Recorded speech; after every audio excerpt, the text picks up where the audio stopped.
The PC gave us computing power at home, the internet connected us, and mobile let us do it pretty much anywhere. Now generative AI lets us communicate with technology in our own language using our own senses. But figuring it all out when you're living through it is a totally different story. Welcome to Leading the Shift, a new podcast from Microsoft Azure.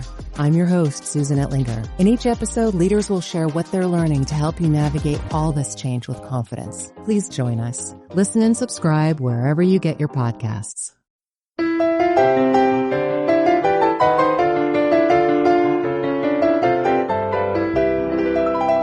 This is the Rotoscopers podcast, episode 5, Toy Story, Buzz Syndrome.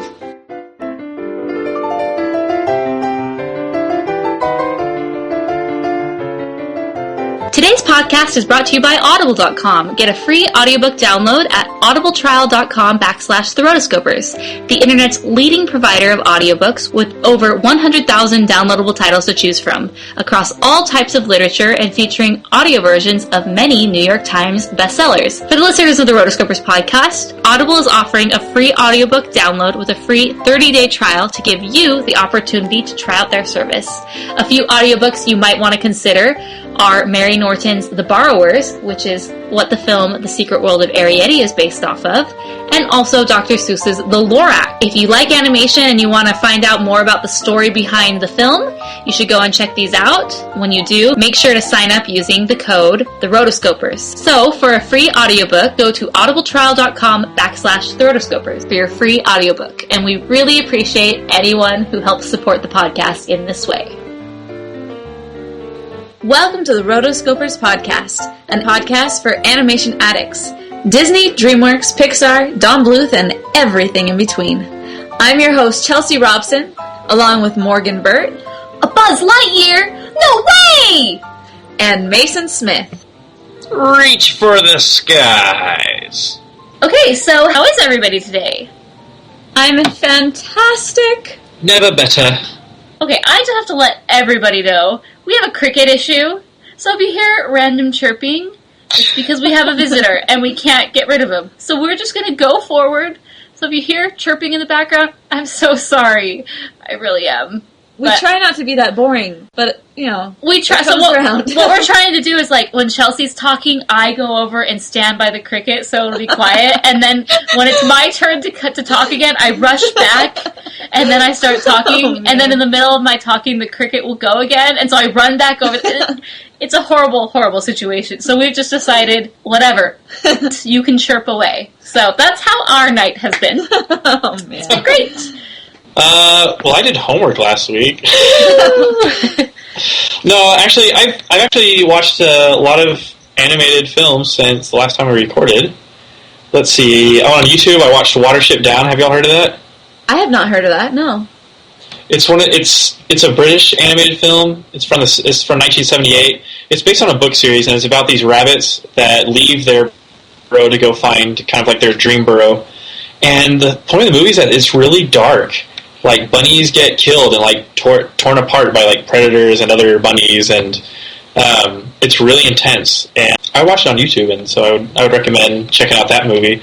I also saw Kung Fu Panda 2 for the first time. I saw Rango again, and then I saw The Adventures of Tintin in theaters, and that was good. Those were all 3 really good movies. I liked Kung Fu Panda. The character design was pretty cool. The lighting was cool. But, yeah, those are just some of the movies I've seen that I just wanted to report on, I guess. Nice. Yeah, I haven't seen Kung Fu Panda 2 yet. And, yeah, there's a lot of movies that I still need to see. Oh, okay, Chelsea, what did we do last week?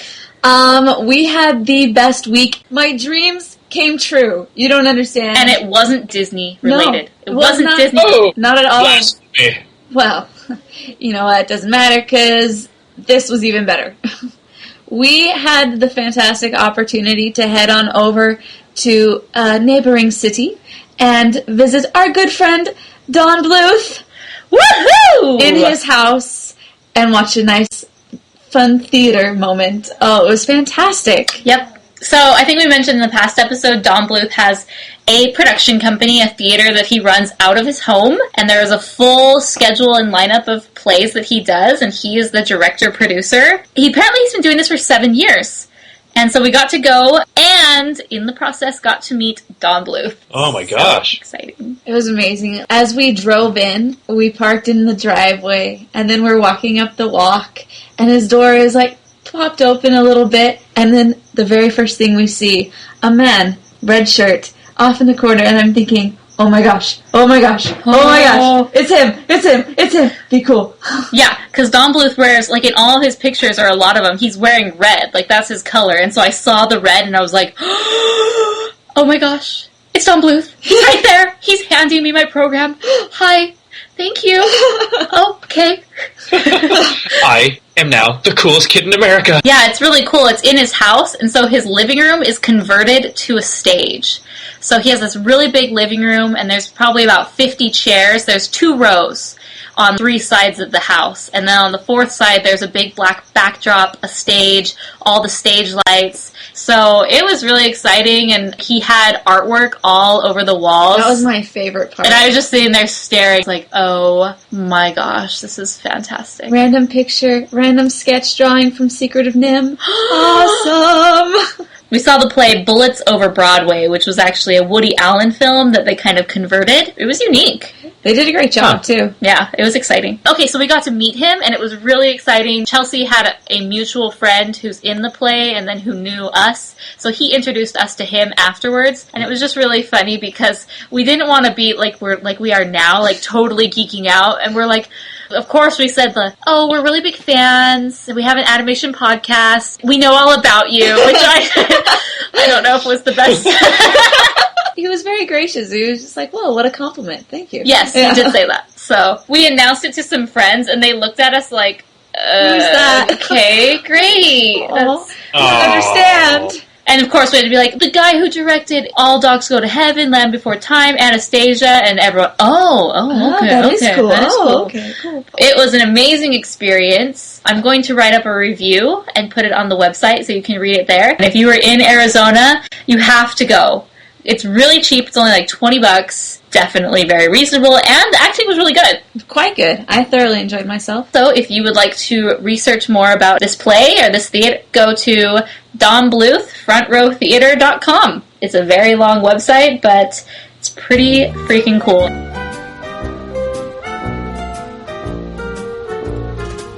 Okay, so we're going to keep the news really short for 2 reasons. 1, there wasn't that much going on, and 2, we really want to focus on our main discussion and have it focus around that. So the first bit of news is the Lorax, which we've been talking about, had a huge opening weekend. So it opened at $70.7 million. I think it was just because we were talking about it. It was us. We need a kickback on that, actually. So it was actually the biggest opening for any movie in 2012, which is shocking, I think, that of all the movies so far that an animated one, well, I guess not so shocking. Animation's awesome. Yeah. And It's also March. Yeah, that's my thing. Like, it's a March film. Why I don't see March as a big month, but it's becoming a bigger month. Like, we see Hunger Games, which is not a summer opening, but it's actually a March. So I think March is kind of becoming a cooler time to go to the movies. Spring break thing. Yeah. So, great job on that.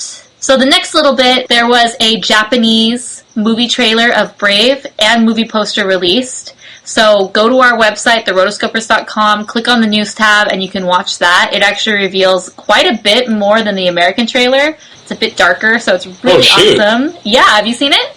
No, I'm kind of on the fence about it because I don't want to be spoiled, you know? It's not really spoiler. Like, some people say it's spoiler, but it's not at all. I think all of us kind of are a lot more familiar with the plot than most people, so it's not really spoiler to me. All right. I didn't see anything and be like, oh, dang it. You've already spoiled yourself. They gave it away. So, go see that. Also, one little bit of Brave news is Disney Pixar, they actually partnered with Visit Scotland to promote the Brave film. So, they partnered with the travel industry to help promote tourism in Scotland, because that's the stage of the film. So I think that's kind of interesting. I don't think that's ever been done before, especially an animated film where it's not really the actual place. It's not like Lord of the Rings where they actually film the films there and you can visit Hobbiton and the sets. But I don't know, I think it's really cool. Last bit of news, Robert Sherman, the Disney songwriting legend, has died. Yes, he passed away this last week. Peacefully, they said. And I was really sad. And for sure, all of our hearts and prayers go out to the Sherman family. And we love the Sherman brothers so much, and we're so grateful for everything that they've done.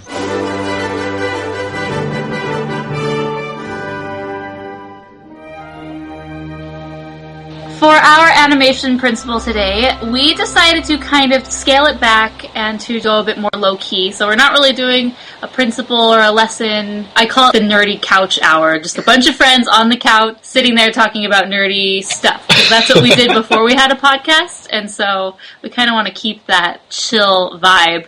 The question I posed today, since I have a marketing background, I think about these things all the time. Recently, there's been a trend in animation and kind of in film in general of changing the name. So a movie will start out with a name, and it's kind of long and complicated and very artsy, and then a few months before the film comes out, anywhere from a few months to a year, they change the name. You know, marketing changes the name for some reason, and it sticks. So, for example, the big one that I think of is Tangled. Originally, it was called Rapunzel. It was Rapunzel, Rapunzel, Rapunzel for years, and then they last minute changed it to Tangled, so that way it would appeal to a broader audience, not so female-centric. In other news, Disney has this other movie coming out in development. It's an animated film called Queen, and that's a Hans Christian Andersen fairy tale. And again, they've changed the name to Frozen. And then the other recent one is Pixar's Brave. It used to be called The Bear and the Bow. So, I don't know. What are your thoughts? To me, it makes sense. You simplify your movie's names, and it kind of makes it... For one, I imagine it's easier to market because you can slap it onto a package or like on a on merchandise, and it doesn't take up as much space. You know. Mm-hmm. Shorter names are easier to remember for audiences. You know, they don't feel lame walking up to a ticket booth and being like, "We want to see Up" or "We want to see Toy Story." You know. Yeah. Mm-hmm. So I did some research. I looked online for like all the other animated films. You remember the Owls of Ga'Hoole movie? Yeah. It's really good animation. It's actually Zack Snyder, the guy who did 300. Okay. And The Watchmen. So it's like owl drama, whew, slow motion fighting. Whew, owl drama, whew, slow motion flying. Whew, you know, that's kind of like this. I thought it was good. But case in point, the full title of the movie is called Legend of the Guardians, the Owls of Ga'Hoole, or Ga'Hoole if you don't know how to pronounce it. So that's 12 whole syllables, and I can't think of an animated feature film that has a longer, like, more kind of awkward-sounding name. It was a good film, I liked it, but, I mean, do you think they could have done better, like, it would have done better if they had simplified the name and just changed it to, like, Beaks, this summer. Beaks, like an owl's beak. Oh, jeez. Or, like... Or owls. Or owls, you know? Yeah, I don't know. Is it based on anything? Is it It's based on a book called Legend of the Guardians? No, it's based on a book series called Guardians of Ga'Hoole. So they didn't even need to make the name that, like, they didn't have to make a short explanation synopsis out of the title, you know? They could have just stuck with Guardians of Ga'Hoole. Yeah. Or just they could have done Owls of Ga'Hoole, you know? Yeah, exactly. For a long time, the pattern was a 3-word thing. It was always like the something something. They always had, for example, the last unicorn. You know, you have just a lot of different words. The Little Mermaid. The Little Mermaid, yeah. The Beauty and the Beast. The Black Cauldron. Yeah. The Black Cauldron. But forever, that was the titles. They always had the 3 words. Now, I guess, with the microwave generation that we are, it's like, we want shorter. Just 1 word. Just cut it to that. And during my internet search on animated films with long names, the longest Pixar movie name is Monsters Incorporated, if you drag it out and you don't say Monsters, Inc. So it's Monsters Incorporated, but still, like, you know, how many is that? Monsters Incorporated. That's only 7 syllables. Yeah. So does the syllables make the movie? Or does the movie make the syllables? Or it's about making your movie accessible. If it's a crappy movie, then you gotta have more syllables, and if it's a good movie, you can settle on 1. Yeah, or 2. But Owls of Ga'Hoole, it wasn't a crappy movie, but maybe people were just like, oh, this is such an awkward movie title, then that I'm just not going to worry about it, you know? Or I don't know, maybe, or is this all about... I don't know how anyone, like any story department or marketing department could settle on that. Yeah, I like that. It has a good ring to it. The Legend of the Guardians. The Owls of Ga'Hoole. Yeah. Like, I can't imagine any little kid saying that. They just want to say, I want to see the owl movie. Gahul, sir. It's Gahul. Oh, sorry. Yeah, Gahul. Probably probably a little exchange that went on for their marketing. Yeah. Or is this all about making your movie more accessible to like a broader range of viewers? That's I think really what it goes down to. Those three that I mentioned is Tangled, Frozen, and Brave. I mean, their names before were kind of more princessy, girl-centric. I mean, Queen, okay, you think of princess, you think of queen, you think of a woman. Rapunzel, she's a princess. The Bear and the Bow, that doesn't really have any sort of connotation either way, but it's still kind of... It sounds like a folk tale or something like that. Well, yeah. And I think this actually came after The Princess and the Frog. It was kind of seen as too girly and, and so I think since then they've sort of been, because these are all Disney's doing, all three of these films, so I think it's kind of been seen as something that's, we don't want our movies to fail. We put a lot of money into this. Yeah. So we blame it on the name. So if we can just tweak the name, people will go see it. Yeah. And that's what happened with Tangled. They changed the name, and then all the first few trailers were all Flynn Rider. Really? Yeah. I didn't notice that. So. Oh, that is true. The only problem with Tangled, this is my big problem with it, is that little kids refer to Rapunzel as Tangled. Yeah. At least my niece and a few other kids I know, they're like, oh, give me that, I want Tangled, give me Tangled. And they're referring to like the actual Rapunzel Barbie doll. I'm like, no. Her name is Rapunzel. Fantastic. Oh, no. Alright, folks, I think this episode's discussion is a little long overdue. We are an animation podcast, and we haven't done a Pixar film yet. But here we are at episode... What are we at? Episode 5? Episode 5. It's okay. Yeah. We got it in within the first 5 episodes, so I think that's okay. Exactly. Well, I always talk about George Lucas. You know how Empire Strikes Back was the best Star Wars film? Episode 5. Our episode 5 is Toy Story today, and it's going to be awesome, folks. And so, folks, we're not gonna waste any more time. We're gonna dive right into our main discussion on Disney Pixar's Toy Story. Sergeant? Yes, sir. Establish a recon post downstairs. Code Red, repeat. We are at Code Red. Recon Plan Charlie. Execute. Move! It's a big one. Walt Disney Pictures presents a totally new animated motion picture event. Star Command, come in. Do you read me? The story of two toys. There seems to be no sign of intelligent life anywhere. Hello? Headed for a showdown. My name is Woody. This is my spot. I am Buzz Lightyear. I come in peace. You are a child's plaything! You are a sad, strange little man. And playing by their own rules. Draw! Got me again. I don't like confrontations! Boss, look, an alien! Where? You're mocking me, aren't you? Oh, impressive wingspan. Very good. Oh, what? He can't fly. Yes, I can. Can't. Can. Can't. This holiday season, the adventure takes off when toys come to life. To infinity and beyond. Toy Story. Look out! Can.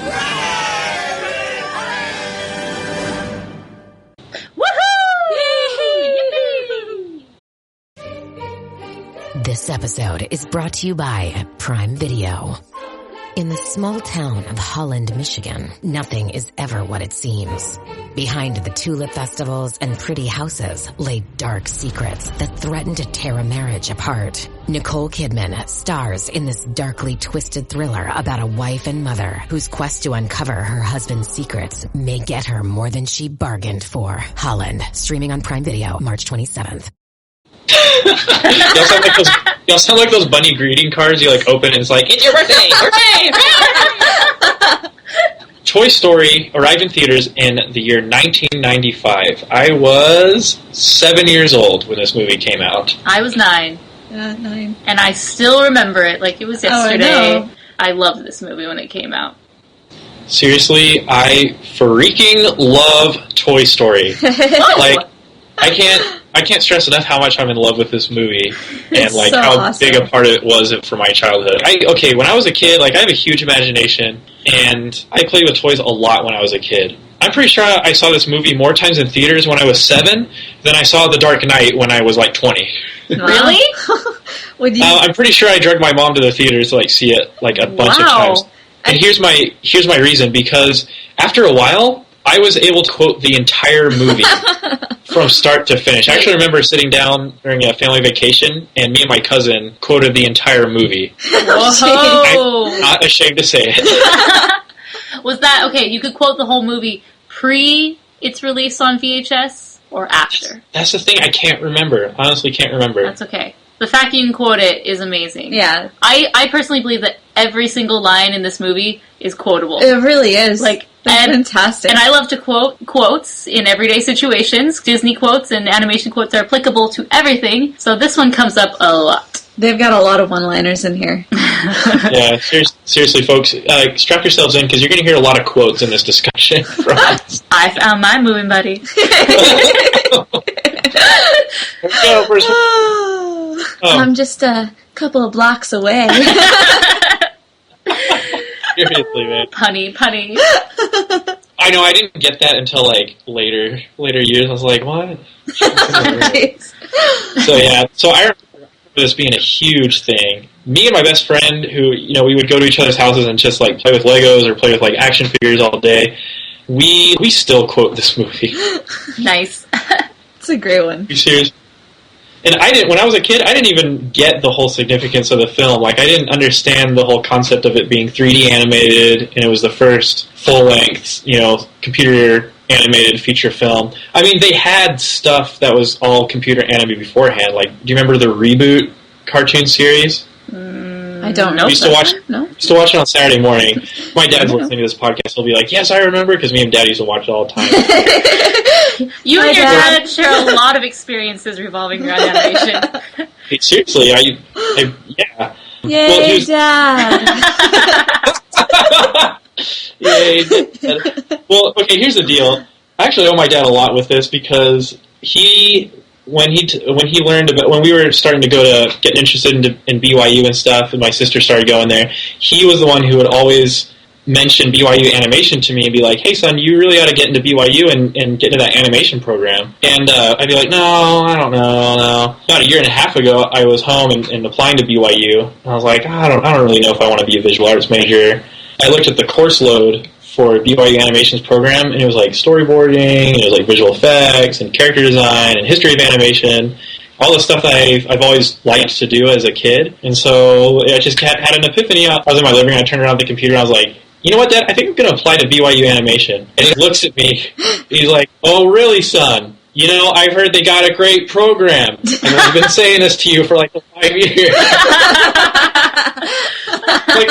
Finally sunk in. It sunk in, so I changed my major to pre-animation, and it just felt right, and here I am. I'm going to apply in June. Hope I get in. Once again. And you will get in. Yay, Dad!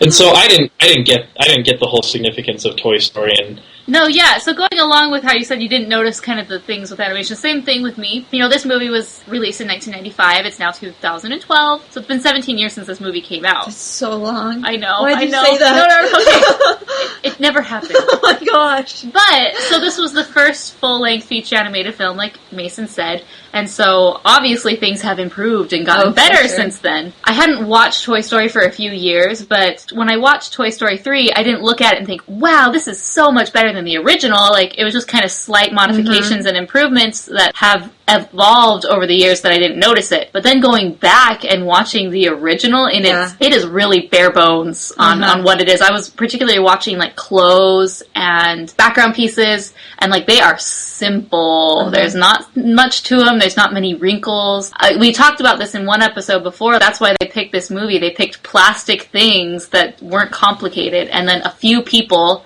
which the people, they're good. They're not amazing. Like, they're good enough. Yeah, they're good enough. And that's the whole thing about this movie, is that it's not about the animation. It's about the story. The animation still, even though it's very old and kind of simple, it doesn't take away from it at all. I'm not distracted. So and that's the biggest point with this film and about Pixar. Like, it's all story and character driven. And you're right. If you don't go back and watch it with like a critical eye, you probably won't mind the how I guess you could say, not as advanced the technology was back then. I mean, there are big differences. Like, look at Scud the dog in this film, and then look at the Dachshund dog in the second and third films. Yeah, that's one of the so different. That's one of the biggest things that I noticed. I was like, oh my gosh, there's no hair on that dog. It's a Chinese crested, that dog from, they have like no hair except for a little poof on like their ears and their tail. But he, even as he walks, it's so boxy, it's like, is that a different breed? Yeah, and I think unless you're specifically looking for that stuff, I don't think viewers really mind because Toy Story is still this super magical film, and I think that's the same for all Pixar films. Like Toy Story, they're definite huge improvements, but as viewers, we focus on different things because that's what makes these movies so great. I agree. As I was getting ready to watch it again, I couldn't find our DVD. So I decided, I'm going to go back. I've got the VHS. Just pull it out. Pull that dinosaur out. Let's find it. Old trusty here. Old reliable Toy Story VHS. Hey, it's got some mileage. It does. Wow. Sure, I've had to clean the headers on the VHS a couple times. Yeah, no, I put it in the machine, and I started rewinding it because it was somewhere in the middle. The fact that I had to rewind it was oh wow, Great. This takes me back. But the machine started making this really crazy noise. I'm thinking, it's gonna explode! And that was just a way of life back then. I know, it was oh, that's normal. I think if there's anybody listening to this podcast that's under the age of 15, they're not going to know anything of what we're saying. What the freak is a VHS? What's rewind? No, right? First world problems. No, 90s. Problems. 90s first world problems. 90s. Oh, man. But my favorite part today was watching it is beforehand it had all the previews. And it was like going back in time to 1997 because I could just see all of these old previews that were going past. At first it was 101 Dalmatians with Glenn Close, and then also they had an in development preview of Hercules. Yeah, those were my favorite of all the previews Disney did when they show the black and white sketches and they show the pencil test and the storyboards and stuff. I remember there was a Beauty and the Beast one, Aladdin. It was because back then they didn't have scenes completed. Yeah. They had to get a trailer out, but there weren't very many scenes that were done, and so they would just say, "Hey, just throw in these sketches." One that really stands out to me is in the Mulan, one of the previews for Mulan. I just remember it was black and white, and he's like, "The greatest gift and honor is having you for a daughter." And Mulan, she has these triangles on her cheeks. Yeah. Because they would take those off, and that's where they'd put the blush. And anytime I see that scene, I just think triangle cheeks, so cute. Triangle cheeks. Oh, man. Yeah, and the Hercules in development preview had a pencil test for when he punches that centaur guy, and he flies away, and his horseshoes fall after him. Yes. And there's he falls, and he gets back up, and he gasps for air, and the horseshoe hits him again. Yep. And before that, when he punches him, or when he lands in the water, you see the actual words written, splash. Yeah. That's right. Oh, not my favorite, but a good one is, "Honey, we've shrunk ourselves." The one quote where he's like, "We need to get ourselves a different fabric softener." The only reason I know that quote is because I was about to say the same quote. Because of that one preview, I know that one. Then it also had an old Disneyland commercials. It's the "Remember the Magic," and it was these little. It was the 25th anniversary of Disney World, and everyone's just, they're just trying to bump up sales. Go see the parks. But it was wow, that's cool. And then they had a PC computer game. Oh, man. Of Toy Story. And then they also had Mighty Ducks TV show. But it was great. It felt really appropriate that I'd bring out the old VHS for this dusting off our childhood memories of this movie. Well, that was a lovely 90s tangent. Reminiscing down memory lane. I love it. So, I have a game for both of you to play. Oh. Okay? What? Okay. So, in this movie, they had a lot of very... Wait, I haven't signed up for this. No. Whoa. No. You are recruited. You're thrown enlisted. If I'm going down, I'm taking you with me. Perfect. So, here's the game. Challenge accepted. Here's the game to see who can do it. First, it'll go you Chelsea, and Mason, and then the winner will go against me. So, there's lots of... Whoa. Well, whatever. Okay, so, there's she lots of... thinks very highly of herself now. Whatever, I don't know. This is like, I feel like I'm in Mortal Kombat. It's like, there will be this grand tournament. The winner will fight me. Actually, finish him. Okay, so in this movie there are lots of toys, both real and fake, right? So we're going to talk about kind of like why that was. We're going to do kind of a toy duel. Okay. So you're going to name characters in this film that are toys. So we're going to start with Chelsea. She's going to name one, and then Mason's going to name a different one. And I'll go back to Chelsea, and we're going to keep going until someone cannot name a character in the film. So it can't be a human, it has to be a toy. Okay. Okay? All so right. Chelsea, go. Combat Carl. Mr. Potato Head. Woody. Buzz Lightyear. Bo Peep. Rex. The squeaky toys. Slinky Dog. Troll. Who? Troll. Troll Doll. Oh, Troll Doll. Troll is also an acceptable answer for the correct name. Troll Doll. All right, thank you, Game Master. You already said Combat Carl. What's his name? Flex, that big buff dude? Yep. Okay. Etch-a-Sketch. RC. Barrel of Monkeys. Nice.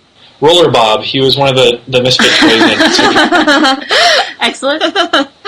Does the big one count? The big one? He's well, I mean, it's not That's a the toy. firework. Yeah, it's the firework. Well, I mean, for Sid it's a toy, so I'd say it's okay, fine. It's his toys. Accepted. Let's see. Oh, Ducky. That was the bouncy duck in Sid's room. I'm in Sid's room right now. That's where my mind is. Okay. I have a time limit, like 10 seconds. Is there a time limit? Oh, crap. We've got the Blocks, okay? Blocks.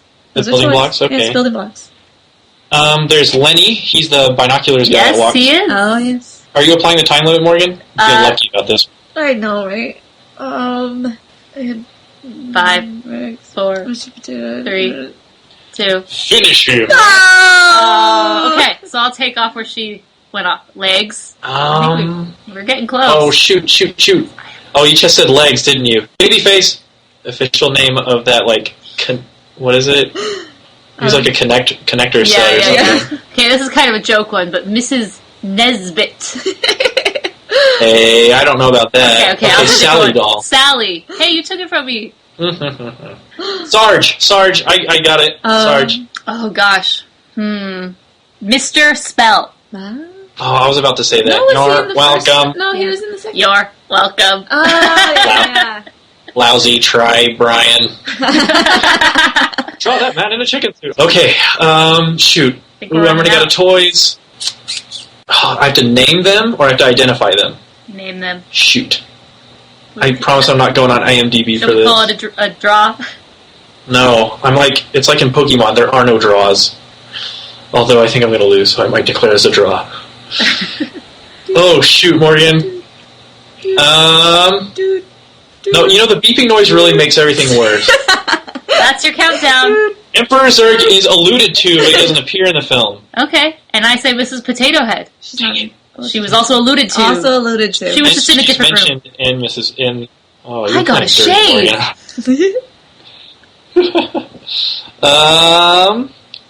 Let's see. The shark guy. Hi, I'm Woody. Howdy. Howdy. Does he have a name though? No. I never saw his name. Those little toys that they're like a Fisher Price toy. They're little men. Yeah. Okay. Is that official name? Yeah, I remember that. Oh no, I'm running out of toys in my brain. Let's see. Oh, I think I should admit defeat. I don't think I know any more toys. It was a fair battle. Good job. Do you, Morgan?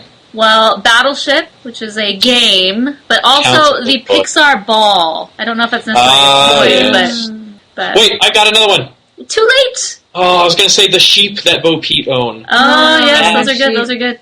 Okay, so, anyways, good job, guys. A fair draw. It's kind of hard naming all the characters off the top of your head. Okay, so with all these toys, a lot of them are familiar, like real-life toys, and then some of them are made-up toys at the time. You know, at the time there wasn't a Woody doll, there wasn't a Buzz Lightyear, the Bo Peep. Those are kind of made-up toys, but there's also real ones, like Potato Head, the Troll Doll, Etch-a-Sketch, Tinker Toy.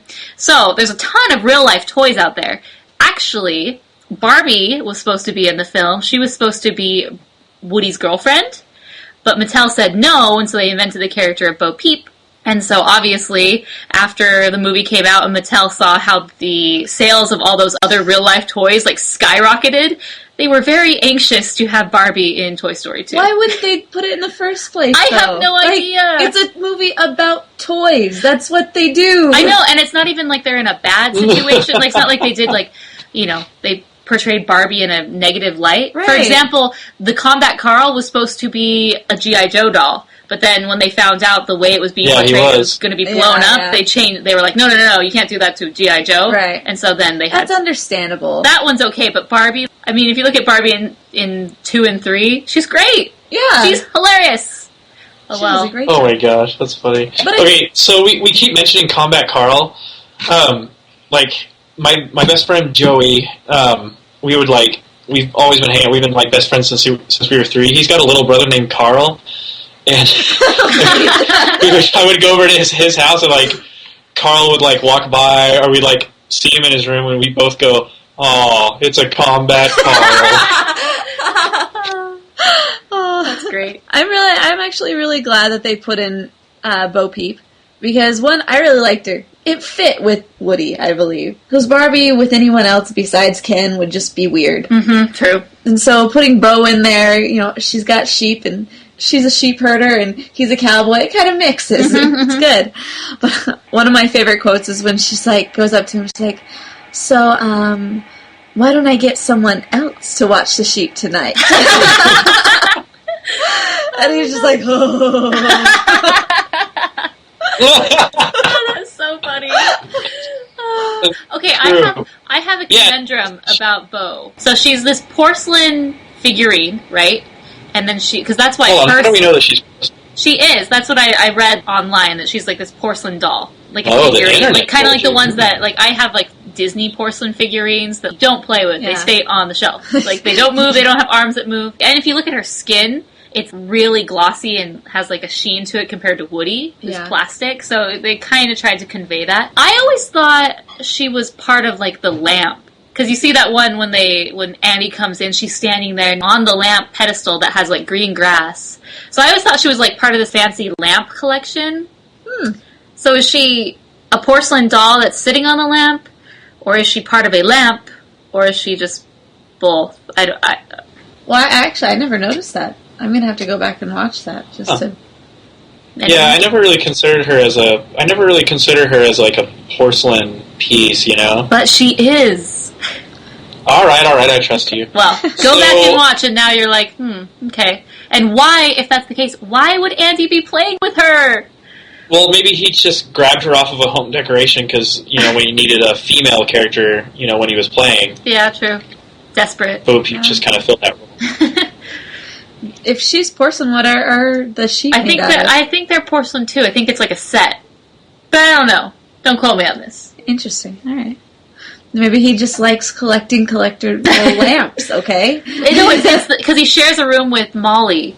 And so it's like her lamp. She's just a baby. I know, but even though you have babies, you decorate their rooms with things they don't need. Yeah. Whatever. Princess Drool. Princess Drool.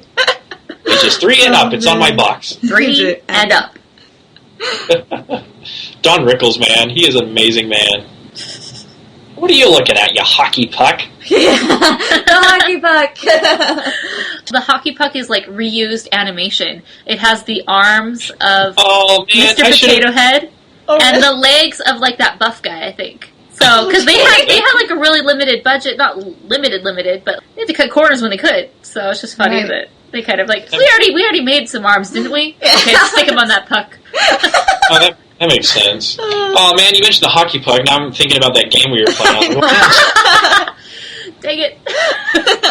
But really, every scene in this movie was just amazing. I completely agree. Like, when I was watching this, I was like, man, this is a great scene. And then go to the next scene. Oh man, this is a great scene. I know. This is a great scene. I'm like, this is just a great all-around movie. There's not any scene where I'm bored or I'm, okay, hurry, come on. So... Yeah, seriously. It starts out with Andy's playing with his toys, and that's just great. Like, that kid has an amazing imagination. Me too. I wish I was that cool when I was what, 6, 7? Yeah. So You're going to jail one night, Bart. Say goodbye to your wife and tater tots. What a clever kid. Seriously. He's too clever for us. I know. Yeah, one of my favorite scenes. I like the whole operation they pulled to get down to the birthday party. Yes. You know, and then there's the drama with that one little minesweeper guy who got stepped on. Go on without me. And then we see that he's okay because the medic men are like He's pulling him into the plant. A good soldier never leaves a man behind. Yeah, I like that one.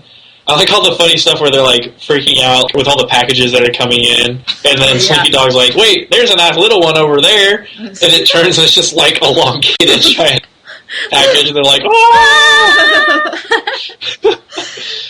And then there's so much tension in that scene because the batteries come out of the walkie-talkie. He's like, plus is positive, minus is negative. And I'm trying to put the batteries back in. Oh, like, all the dialogue in that film was just, it sounded so natural. Uh-huh. You know, the whole movie doesn't try, it's just like real chill with itself, you know? Yeah. And we just kind of absorb it. You know, all the toys are talking like real persons, you know? It's not like super mystical about it, you know? I like when Sarge is announcing each one of the gifts that have come in, and he's like, and this one, here's one of the last ones. Oh, it's bed sheets. Oh, it's bed sheets. It's a potato head. Who invited that kid? We got a lunchbox here. I love the music because I guess when they were starting Pixar, they made a list of 5 things that their movies are going to have. And one of them is like, no songs. The characters aren't going to stop and break out in song. Like, another one was no love story. I can't remember the other ones. It's an article that just came out recently. But no songs was one of them. But they kind of did this in a different way. You know, what I like about this movie is that the songs don't stop the action. They kind of progress it. It's not like, oh, a big moment. Stop. Let's sing. And then back. I think of the part in the song Strange Things. It helps you understand what Woody's thinking, and it progresses what's going on by telling the story.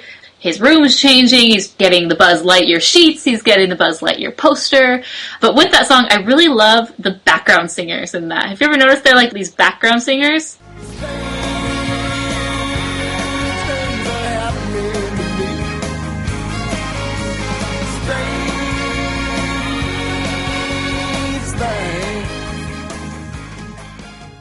They're awesome. Yeah, they are so awesome. And just, whenever I hear them singing, I'm like, yeah, I like it. That's awesome.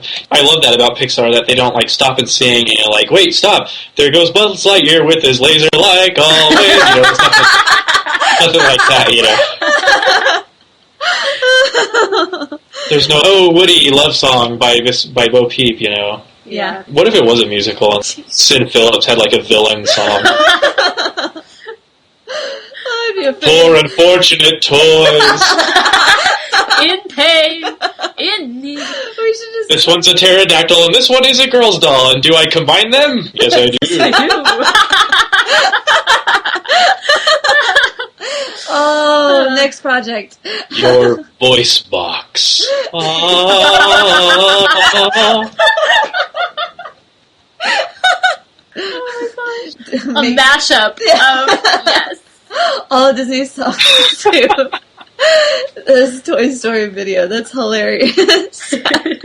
The characters in this movie were so amazing. I can't get enough of how fantastically they just melded real life to these characters and just made them so real. What I like about the characters is that there's a ton of characters. Like, we just rounded off like a ton of people, but the characters don't take away and it's not overpowering.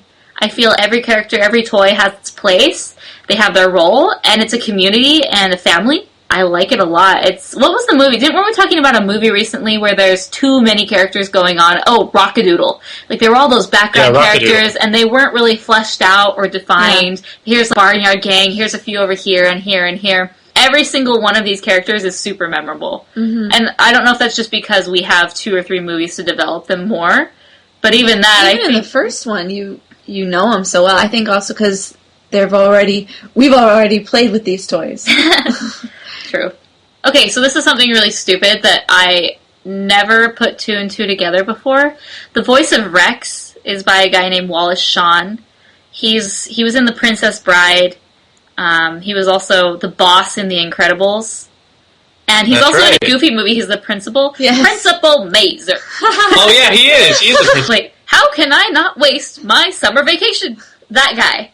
I never paid attention or noticed that he's the voice of Rex. And he totally is. So this last time I was watching it, I was like, oh my gosh.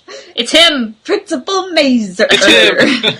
Or how about Science Slumber Parties? There's going to be one listener out there who's like, I had science slumber. Good times. Okay, so another thing about voice actors is Billy Crystal. He was actually offered the role to be Buzz Lightyear, but he declined. And so after he saw the film, he said that decision was the biggest mistake of his career. Yep. That's kind of embarrassing. Obviously, he did get accepted another role later on, which was Mike in Monsters Incorporated. But still, like, this Toy is a Story big one. was a whole lot bigger. But he missed out on Buzz Lightyear. I know. That's harsh. Yeah, and so also Jim Carrey was supposed to go up for the role, but they couldn't afford him. He was too expensive for their budget, so sad. Now that would have been a little too kooky for me, you know? I really can't see Jim Carrey like doing a good Buzz Lightyear. For Buzz Lightyear? Yeah. I'm not digging on that one. I don't picture any of these guys as Buzz, but maybe it's just because it was a different version of Buzz than we know today. Yeah. I think, we just grew up with this Tim Allen, and it's like, that's who he is. I know, so that's the tradition, so we're like, it's just right that Tim Allen is Buzz Lightyear. With Tim Allen, I think this is hilarious, but he was on a show called Home Improvement, and within Home Improvement, he was on a show called Tool Time, where he was a... Yeah, we know, I was alive during that. I know, but some people might not know what we're talking about. And the brand of tools that was on Tool Time was called Binford Tools, and actually when Sid is doing surgery on one of the toys, he grabs this toolbox, and on the toolbox it says Binford Tools. Like, it's the actual Binford logo. So I thought that was an awesome throwback to Tim Allen and Tool Time. You know what time it is? Tool Time! That's right. Let's get him up to Tim the Toolman Taylor. What was her name? Heidi? Heidi, yeah. Thanks, Heidi. I love how this episode is turned into the 90s hour. Well, we're being taken back, like, with the previews and, like, all the toys and stuff.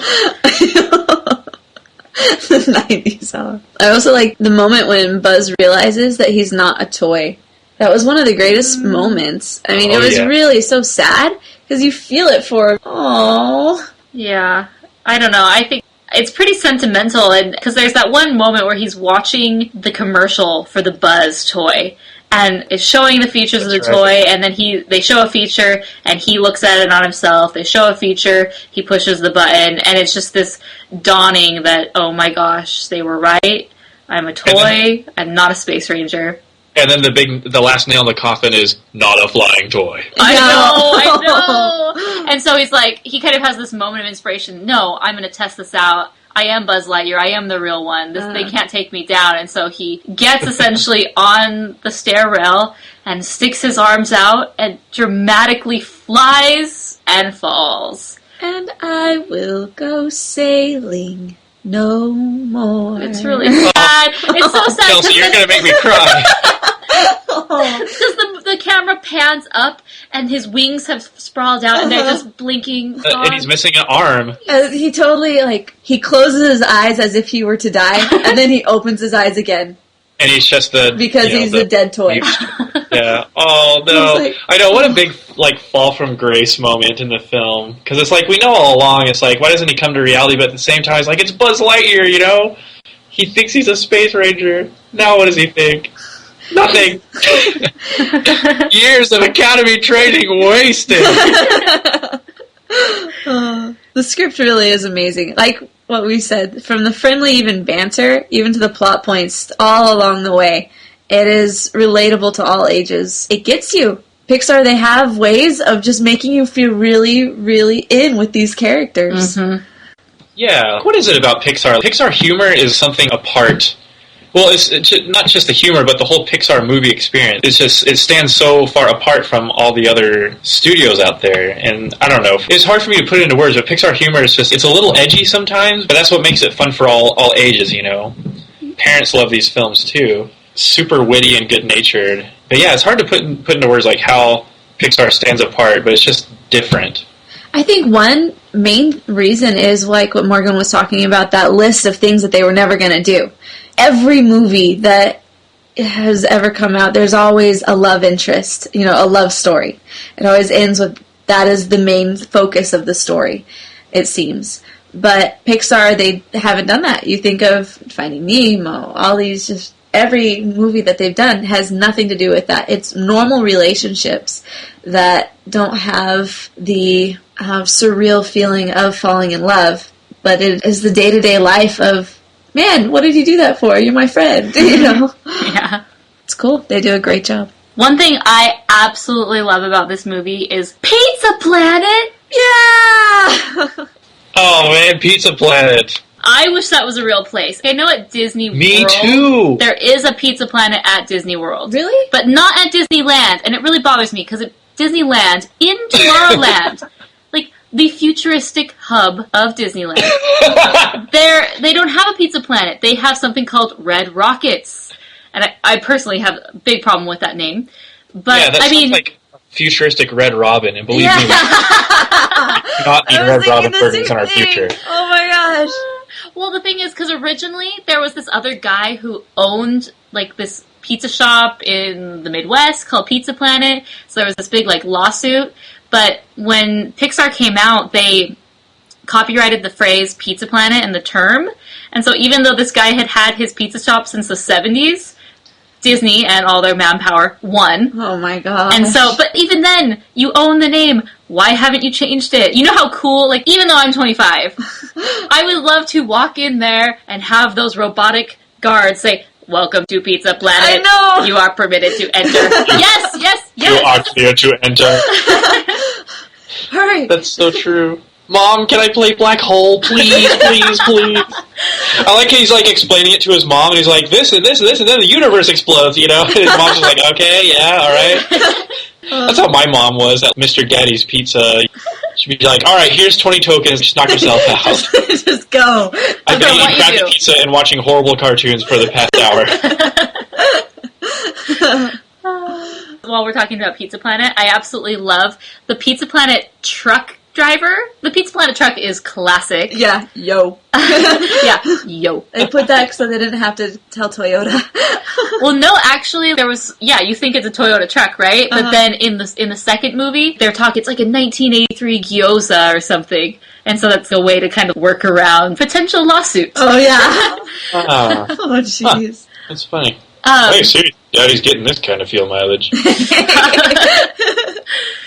So there's this random pizza guy when they're at the Dynaco gas station. I just love his lines. If you listen to the background, he's like, "Hey, gas dude!" And the gas guy's like, "You talking to me?" Like, yeah, can you help me? And he's like, "Do you know how to get to something Boulevard?" And then, then there's dialogue between Woody and Buzz, and he's like, "Come on, man, hurry up! Like, the pizzas are getting cold here." Well, the boulevard that he mentions is actually the real-life boulevard where Pixar Studios was located back then. Oh, that's awesome. That's funny. Yeah, there's a lot of little Pixar inside jokes woven into the movie. Of those. Okay, tangent from Pizza Planet really quick. Do you know the main things that are in every single Pixar film? All right, let me try one. Is the Pixar ball, is it in every Pixar film? Yes. So that ball it's yellow, it has a star on it. Yeah, it has a red star. Oh, here's another one. It always has that one guy's voice. That's voice actor. He was the tow truck in Cars. He was one of the space station officers in WALL-E. He was a construction worker in Up. Yep. And he's Ham in this movie. Jeffrey Katzenberg is his name. Hey. I know him from Cheers.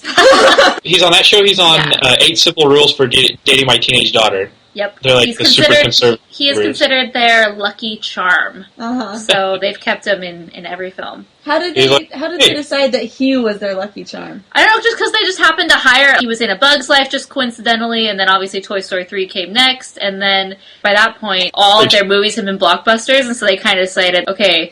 You're the only link! You're the only reason why these things are good. Hey, they're just using the same guy in all these shows. Okay, so the Pixar Ball. The lamp? Pixar Ball, the lamp's that not guy. in all of them, but it's in some. You said Jeffrey Katzenberg. The Pizza Planet truck is in all of them except for one. Oh. It's instead of The Incredibles, right? Yes, it's not in The Incredibles.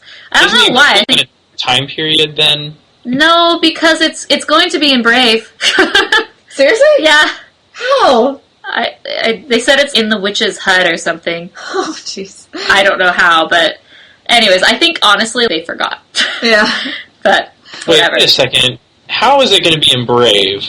I don't know. It's going to be in. I read it. I followed up. I will send you the link. I think it's probably going to be like in Aladdin, how you see the beast in the little thing of toys as he's. Oh yeah. As the Sultan is doing all of his like tower, and you just see a little beast silhouette in there. That'll be like that. Yeah. Random. And the last one, you probably have no idea. The last one is the number A113, which is the license plate of Andy's mom. And that is the classroom at Cal Arts that all of these Pixar guys went to. So there's also another classroom called A111, and that's her front license plate, but that's not in all of them. The A113 is in every one of the films in some way, shape, or form. That's funny. Oh, so shoot. those are the things to look for. What's it on the front of the train in the playtime sequence in Toy Story 3? The very first one? Oh. First scene? I don't know. Toy Story 3? No. On the side of the train in Toy Story 3, there's the number 95. Oh, okay. They kind of throw that in there because that was the year that Toy Story came out. And so that's Lightning McQueen's number. That's on the side of the train. And seriously, Pizza Planet is like so beautiful. All these arcade games, junk food. It's like every kid's dream, you know. You see Sid, and of course he abuses it, you know. Boom, boom, boom, He blows it. You got a brain in there? And he just throws a thing throws a mallet at the game. I love there's this random background guy who's talking. He's the classic intercom advertisement that like periodically plays. It's like, re-energize yourself with a slice of pepperoni. Now boarding at counter 3. Oh, that's true. And they got some cool stuff at Pizza Planet. First of all, Whack-A-Alien is pretty gruesome. It's like aliens are coming out of this dead astronaut. I know, right? Ridley Scott style. And then there's like the alien juice dispensers. You know, the soda dispensers, and there's like aliens that like open their mouth and like slime comes out. So cool. Okay, I love the little squeaky aliens. When I was watching this time, they're kind of cultish in a way. You know, when Buzz gets picked up by the claw, they're like, "No, he has been chosen. He must go." And then they're like all grabbing onto Woody's foot as he's leading out, and Woody says, "Stop it, you zealots!" I love it. Yeah, he does. He's like, stop it. That goes along perfectly with my theory that they are a cult, and the Claw's their leader. And they stay true to the Claw until like the last moment of Toy Story 3. It's true. And then you got Dinoco throughout the Pixar universe. Alright, so like we established, Toy Story is character-driven and there's a bunch of great characters. I want to talk about one character in particular. I always thought he was like super cool, even though he's like so bad. And that, my friends, is none other than Sid Phillips. Oh, jeez. Dun, dun, dun. Sid Phillips, like, oh my gosh, he's an amazing kid. Like, when I was watching this movie, like, you know, I don't think he's all that awful, you know? Kind of a cool kid, like, he can skate well. Did you see him ollie onto that curve when he goes... I could never do that. And he won 2 for 2 prizes at the Claw game. Double prizes! Seriously. Like, not just double prizes, like each time he goes, he's just like, he's a winner every time. Yeah, and he makes his own custom toys, you know? Yes. Is he a crazed genius, or, I don't know. No one's ever tried a double bypass brain transplant before. Now for the tricky part. Pliers! I don't believe that man has ever been to medical school. Oh, Hannah! Jamie's all better now. She's lying. Whatever she says is not true. Oh my gosh, that's such a brother remark. My brother's definitely said that before. Oh, for sure. Well, to me, Sid Phillips is like a kind of a genius, actually. He does have bad hygiene, though. His teeth are not cute.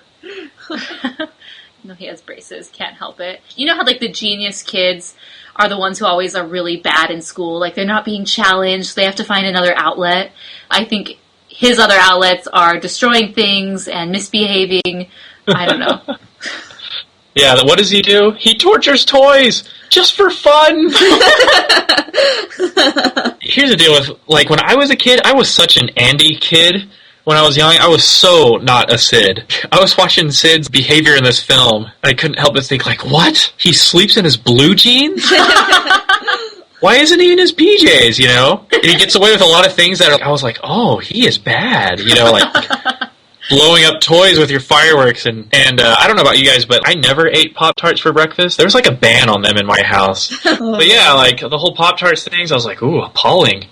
And, you know, he cheats on arcade games. That's just rotten right there. Yeah. So, yeah, I mean, I couldn't identify with Sid, but he still did a lot of cool things that deep down in my evil kid side I wanted to do. You know, I was like, I wanted to get away with it, but, you know, I was an Andy, not a Sid. For some reason, I always felt this kinship with Hannah. I think because I'm the youngest of 6 kids with 3 older brothers. And each one of them, it seems, at some point in time in my life, took the form of Sid. Hannah! Hey, Hannah! Yeah, like, it was just like, I was always the good little girl that's off in the corner playing with my own little toys, playing with my dolls, and then every once in a while, you know, you always have this opposition with the big older brother. What are you doing with my stuff? Get out of here! You always had to be on your guard. Yeah, I'm the oldest child, and I grew up with sisters, so I don't know how that feels, but yeah. So you were the Sid to them? No, I played nice with my toys. Yeah. Okay, fine. Sure, there were some epic battles. You know, they're all like actors like Mr. Pricklepants in Toy Story 3. You know, they're classically trained. Oh, jeez. Now, check this out. We were talking about Sid, like, is he a villain? I think in the whole Pixar universe, he later becomes a villain. Check this out. If you go on Wikidpedia.com, nice, which is an online database reserved exclusively for Disney villains, he does reappear in the Monsters Incorporated comic books. And really? Yeah, check this out. His evil deeds include, he helps Randall and Mr. Waternoose escape from monster prison. He teams up with them. He kidnaps Mike Sully and Boo, and they find out later that he's using the closet door network at Monsters Incorporated to steal children's toys, because you remember his experience at the end of Toy Story. You know? Yes. And so he said his motive for doing that was to save children from having the same horrific experience that he had. Yeah, because you see him in Toy Story 3, and he's the garbage truck man. And he's pretty satisfied with his life, you know? Yeah, you didn't even realize he's wearing the skull shirt. Again, his hygiene. Wow. He wears the same shirt for 12 years. Yeah, he's like Goob on Meet the Robinsons. He never changed out of his clothes. That's funny. Yeah, so that's the whole deal. He comes back in the Monsters Incorporated comic books. I'd kind of like to, I don't know, I guess I'd check this out. I don't know. Can you think of other Pixar worlds that you could see Sid invading? I could see him as like a little minor delinquent villain in like The Incredibles or something. Not necessarily stealing toys, but I could see him at the dentist in Finding Nemo. That would be so funny because he has braces. It'd be so funny if someone was getting their braces off in Finding Nemo and it was him. Yeah, I know, right? But here's the deal, what was he doing in Australia? Yeah, that's the only problem. Well, we don't technically know what country Toy Story's in, right?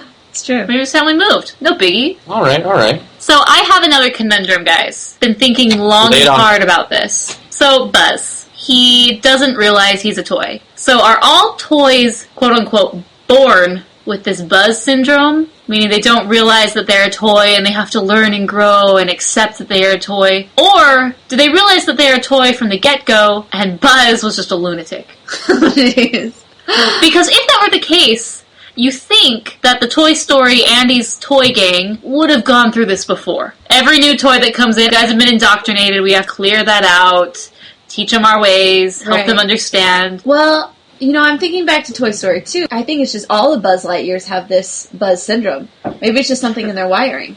You know, because all of the other ones, they don't have as many gadgets and gizmos aplenty in there, so it's miswiring in Buzzes. But what about the other toys? Well, that's what I'm saying. They don't have any wires. So they're just born. And they're just, what is this? Oh, okay, cool. I don't know how I feel about that. Because the little squeaky toys, the aliens from Pizza Planet, they're off their rockers with their whole mentality about the claw. So maybe they... Well, I don't know. Were the squeaky toys born with this, like, Buzz syndrome? Or had they just been staying in the Crane game so long that they developed this... They evolved into this culture of the cult of the claw. I think they just evolved. Maybe it's an intergalactic thing. Yeah. A space toy because you look on Toy Story 2, and it appears that Emperor Zurg has the same mentality about Buzz Lightyear. He has the same, I am actually Emperor Zurg, I must destroy Buzz Lightyear. Yeah, that's totally true. Here's my stance on the whole issue. If you watch the other toys' reactions, I don't think it's very clear that this Buzz syndrome is normal, that they actually think they are the character that they are a toy of. Because Woody acts like he's never seen it before. He's so frustrated and exasperated that Buzz really thinks he's the Buzz Lightyear, you know? Yeah. But all the other toys are just like, oh yeah, it's just Buzz Lightyear. They kind of take it all in stride. Some of them think it's really weird, because he's currently stationed in the Gamma Quadrant down Sector 12, you know? He's sworn enemy of the Galactic Alliance. Oh really? I'm from Play School. I'm from Mattel, actually. You know. Yeah, maybe those toys, because they're more kids' toys, they're younger and their mentality is kind of less. To them, it's just kind of they're a lot more naive. It just kind of goes over their head, while Woody is very sensitive and a lot more sophisticated. So to him, it's a big deal, because, there's that one part where Buzz is fixing his thing, and he's like, I need more intergalactic bondage strip. Buzz Lightyear needs more tape. They kind of just do the translation. Okay, he's talking this other language, but we get it, and alright, whatever. We'll just roll with it. He's cool. He's the new cool guy in town. Oh, I want to be his friend. I found my movie buddy. He's got more gadgets on him than a Swiss Army knife. So I think that some toys are born with it, others aren't. Maybe it was just the Space Ranger toy line, Emperor Zurg and Buzz Lightyear. Remember when Buzz and Woody are at the Dynaco, and Buzz is trying to say, well, you ruined my rendezvous with Star Command, because I am the only one who has this information about Zurg's secret weapon. I'm thinking, what's this information? Why doesn't he write this down? Does he remember this? Is that also in this programming, to know this secret weapon?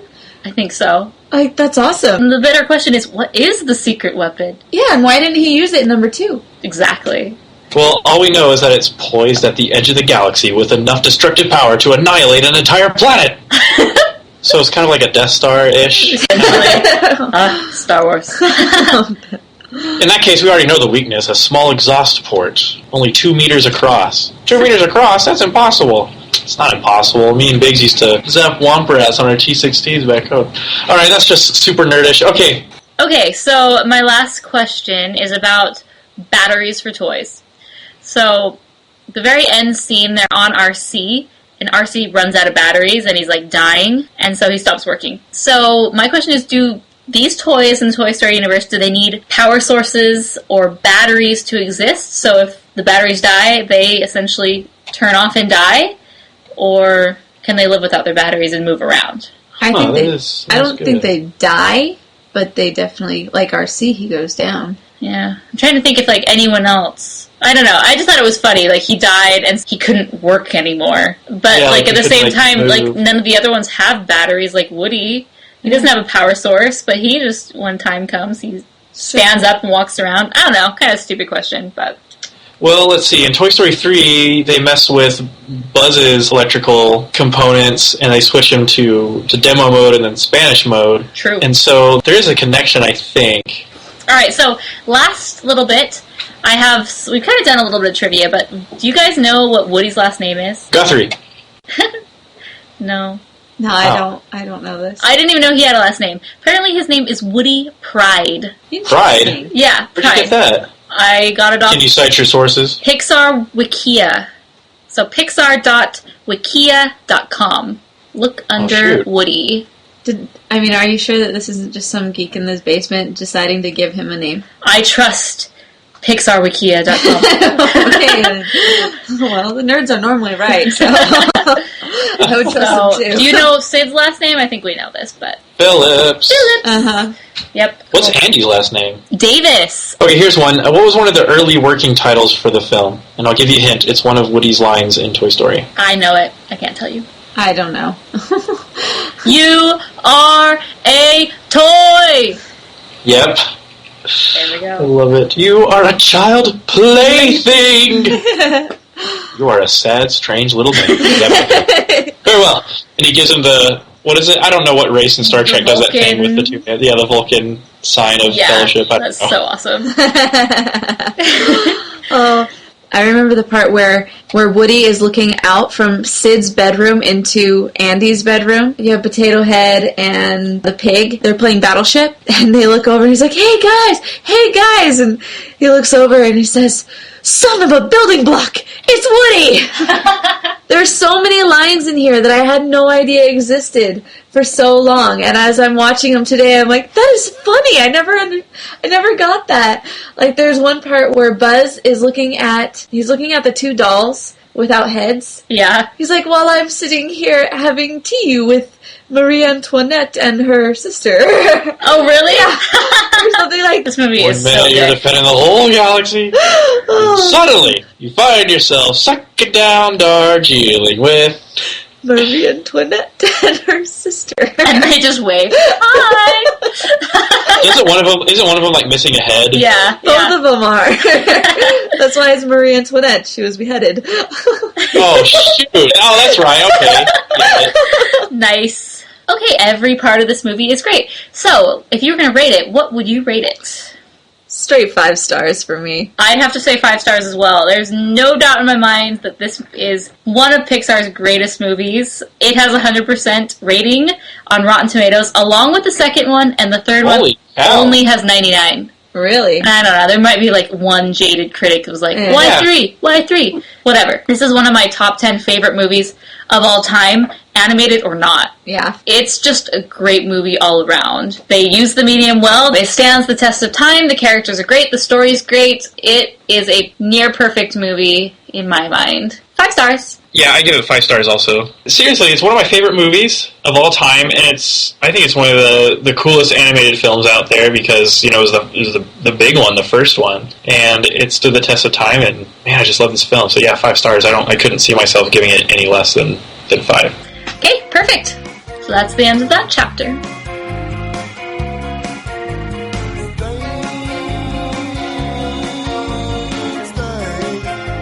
Okay, so thank you for joining us on our episode of the Rotoscopers.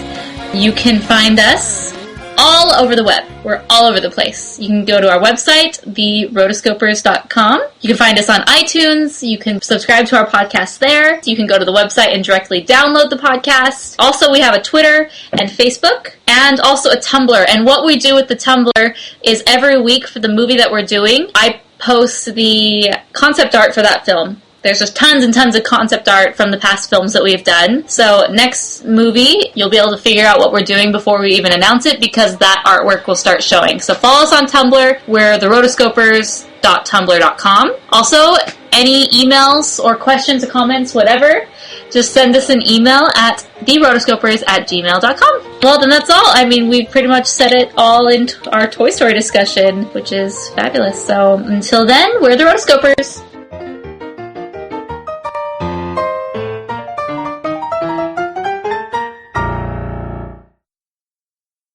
I'm so sorry. I was going to mute my microphone and I hung up instead. Recording in section. No flushing allowed. About Zeke's secret weapon. Zergs. Oh. Oh, sorry, I burped.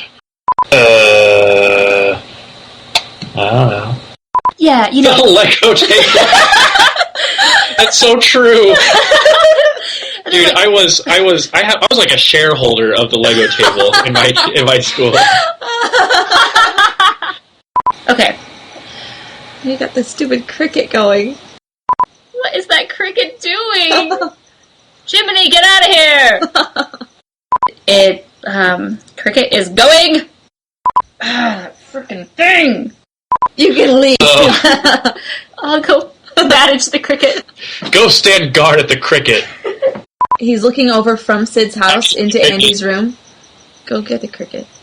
Go stand by the cricket. Wait, are y'all still killing the cricket? Yes. Sorry. Oh. There's 2 now? The crickets, they were sent by a disgruntled animator to disrupt our podcast.